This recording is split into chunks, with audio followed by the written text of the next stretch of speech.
სულ დღეშია რუსეთი. აი კატასტროფულ დღეშია. 3 წელია მიმდინარეობს ომი მეტი და ასეთი სპეცოპერაცია როგორი ჩატარდა დღეს უშინდა დღეს რუსეთში და საერთოდ ამ ომის განმავლობაში რა ვნახეთ? რუსების შეტევები ვნახეთ, რუსების მიერ აღებული პატარა სოფლები და დიდი სოფლები ვნახეთ, ქალაქებიც ვნახეთ, განა არა და ასე შემდეგ ხარკოვი ვნახეთ, მარიუპოლი ვნახეთ, ხერსონი ვნახეთ. რა არ ვნახეთ საბოლოო ჯამში პრიგოჟინი ვნახეთ, რომელმაც მარშით დაიწყო, რომელიც მარშით წავიდა მოსკოვზე, რა არ ვნახეთ, ხო? მაგრამ ის რაც ვნახეთ ჩვენ და რასაც ვუყურებთ ჩვენ დღეს და ახლა ამგვარი მასშტაბური არაფერი გვინახავს მეთქი მე გეტყვით გაგიმხელთ და რაოდენ სასიამოვნოა რომ ამ მასშტაბური სპეცოპერაციის ავტორი არის არა რუსეთი, არამედ არის უკრაინა. არამედ არის უკრაინა, რომელიც წელინახევრის განმავლობაში ამზადებდა რუსეთის სიღრმეებში, წარმოიდგინეთ, სიღრმეებში, არა სიღრმეები როგორ არ დაუბომბავს მოსკოვშიც ჩამოვარდილა ეს კამიკაზე დრონები განა არა, მაგრამ ამგვარი მასშტაბური კვლავ ვიმეორებ რუსეთის სიღრმეებში არაფერი მომხდარა მეთქი წელინახევრის განმავლობაში იგეგმებოდა ეს ოპერაცია პირად კონტროლზე ჰქონდა აყვანილი პრეზიდენტ ზელენსკის ოპერაციას ხელმძღვანელობდა ასეთი კაცი უკრაინის უშიშროების ძალების მეთაური ვასილ მალიუკი და 18 თვის განმავლობაში გეგმავდა ეს კაცი და მისი ჯგუფი ამ ოპერაციას და დღეს 41 რუსული სტრატეგიული სიმბოლურია ხო 41 რუსული სტრატეგიული მომდამშენი გაანადგურა უკრაინამ უსაინტერესო ესია ოპერაცია მათ შორის რატომ იცით გაცხადებული ცნობებით რთული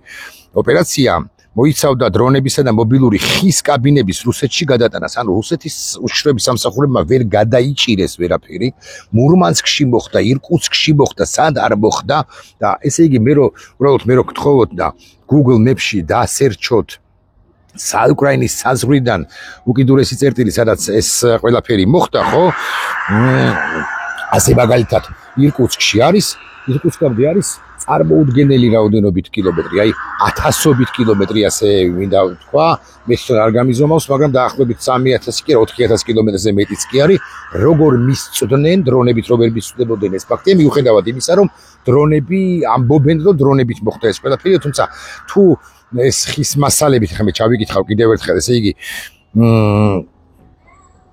ხო წავიკითხავ ხის კაბინების რუსეთში გადატანა მოხდა დრონები დამალული იყო სატვირთო მანქანებში დისტანციურად მართვადი სახურავების ქვეშ გააქტიურებისას სახურავები იხსნებოდა და კამიკაზე დრონები რუსული ბომბდაშენებისაკენ იწყებდნენ ფრენას თუ დრონებით მოხდა ეს ყველაფერი თუმცა ეჭვი იმის თაობაზე რომ გერმანული იარაღით მოხდა გერმანული და ამერიკული იარაღით მოხდა დაბომბვა ამის თაობაზე ეჭვი ყოველთვის იარსებებს ეს სიმართლე გითხრათ მაქვს ფიქრი მიბირბისიბისკენ რომ არა მხოლოდ კამიკაზე დრონები მონაწილეობდნენ ამ სპეცოპერაციაში არამედ ეს ფრთოსანი რაკეტები მიწოდებულები დასავლეთის მიერ უკრაინისათვის ესე იგი ინსაიდერები ხაზს უსვავენ რომ მოკლედ ხაზი ესმება იმას რომ ყველა ოპერატორი ვინც ოპერაციაში მონაწილეობდა უკვე უსაფრთხოდ დაბრუნდა უკრაინაში რუსეთის ხელისუფლების მიერ ნებისმიერი დაკავება სავარაუდოდ ისცენირებული იქნება შიდა პროპაგანდისათვის აცხადებს უკრაინის დაზვერვა აქვე უნდა ვთქვა რომ პანიკაა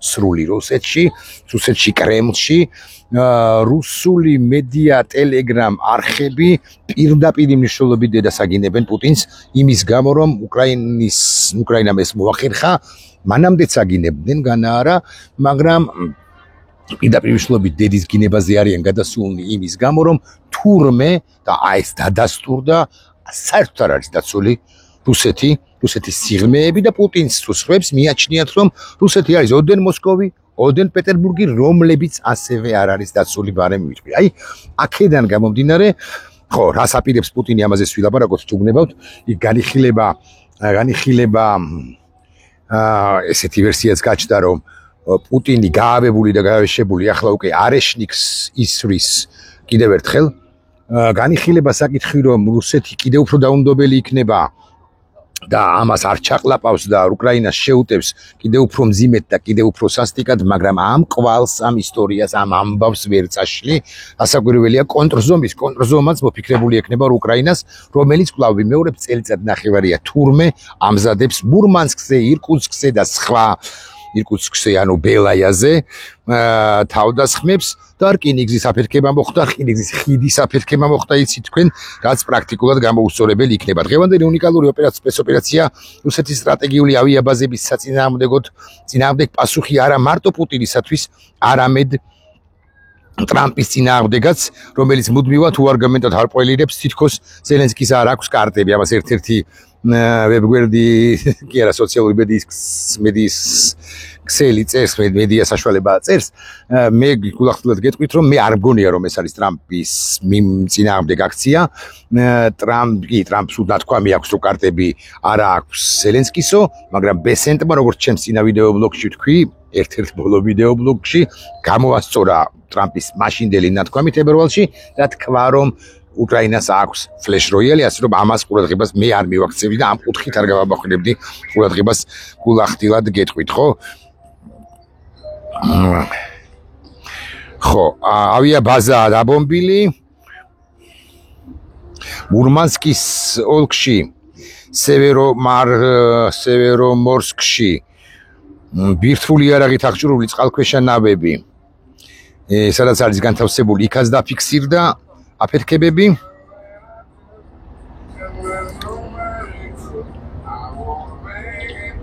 და ასე შემდეგ და ასე შემდეგ. რუსები იმუქრებიან, რომ დღეს უკრაინას მათ უდიდესი სტრატეგიული ჩავარდებისა და ავიაბაზის დაბომბვის ასაკად ორეშნიკის ტიპის საშუალო მანძილზე მფრენი ჰიპერბგერითი ბალისტიკური რაკეტებით დაბომბავენ. სავარაუდოდ მოსალოდნელია, კიევში გადაწყვეტილების მიღების ცენტრები იქნება მიზანში ამოღებული. ესეც ბარემ თქვა და ესეც ძალიან მნიშვნელოვანია. მოკლედ, ამ ყველაფერს ვამბობ სხვა რამის გამო და ისევ უბრუნდები ბიზნეს ივანიშვილს.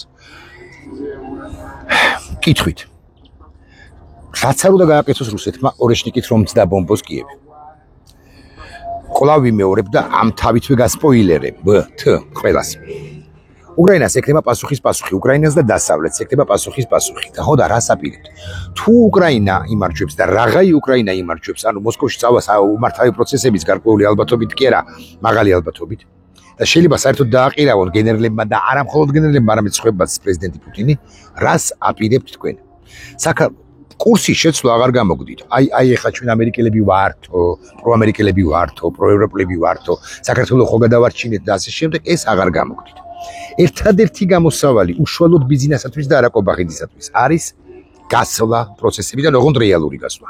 ოღონდ კვლავ ვიმეორებ, როგორც წინა ბლოგში თქვი და მართლა მოვწურულთ ამით, უკრაინა იმარჯვებს რა მხოლოდ გასვლა ისე ამაზონის ჯუნგლებში წასვლა და თქმა იმისა, რომ იცით რა მე გავეცალე და აი ჩემს ჩუმს და ჩამს ვერ გაიგებთ, აღარ გამოვა თქვენ, უნდა დაკლათ პირდაპირ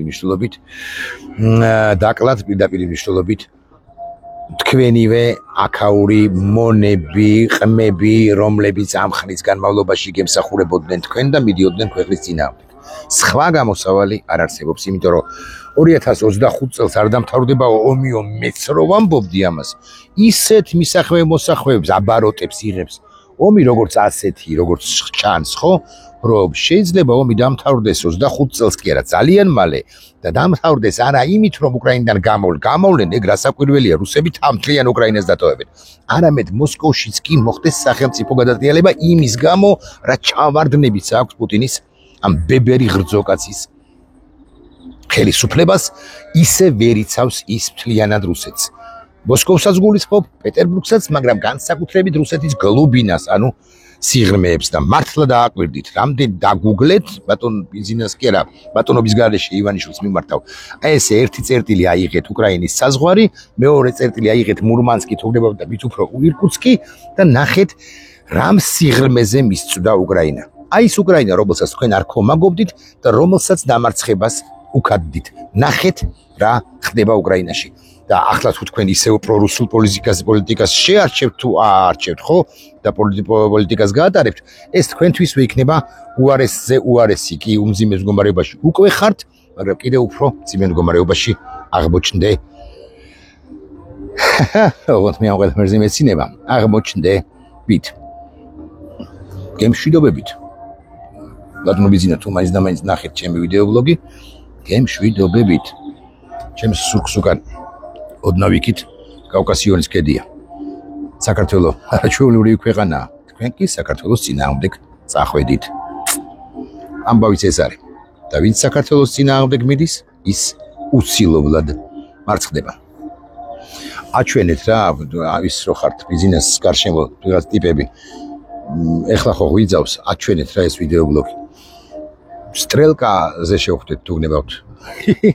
ცხეთაში ვარ ბატონო ბიზნესა, მოგბრძანდით. ნახვამდის.